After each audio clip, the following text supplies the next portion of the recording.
Hello there, my name is MGMT Lab. I am in Management 110, lab time 1 p.m. My career choice is a junior accountant after graduating college, and the skill I need to improve on is decision making. According to Harvard Business Review, the first rule of decision making is to be less certain about everything. Think choice A will lead to outcome B. It's probably a bit less likely than you believe. Thinking about other outcomes can help lead yourself to the best outcome. Being overconfident is another problem with decision making. Once you accept that you're overconfident, you can revisit the logic of your decision. Another way to get better at decision making that we learned in class in chapter 3 is to reduce bias. There are a couple of ways to reduce bias, and the first one is to have confidence estimates. Rather than relying on a single point estimate, develop a probability range or a confident estimate of something occurring. Conversely, ask yourself, what are the chances that this judgment is wrong?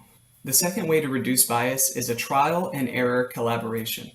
Use prior data to collaborate your estimates. Record the reasons why you've established the prediction. Second, track the results. Third, study successes and failures at prediction. And third, another way to reduce bias is to question yourself. Seek out negative evidence. Make sure that you're asking yourself all the right questions before making a decision. More aspects of decision making that we learned in class in chapter 3 is brainstorming, figuring out what your problem is, laying it out, and finding out the best way to go about attacking that problem. Also, benchmarking, compare possible solutions with other industries' best practices against your own, and then go about it that way. I believe these practices will make me become a better decision maker because it attacks some of the flaws that I know of myself. Sometimes I am overconfident, and sometimes I do have a bias before going into fixing a decision.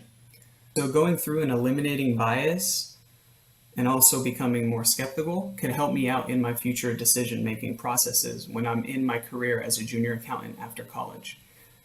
I plan on implementing these strategies within the next year before I graduate so that I can graduate with a better understanding on how to fix decisions and be a better decision maker.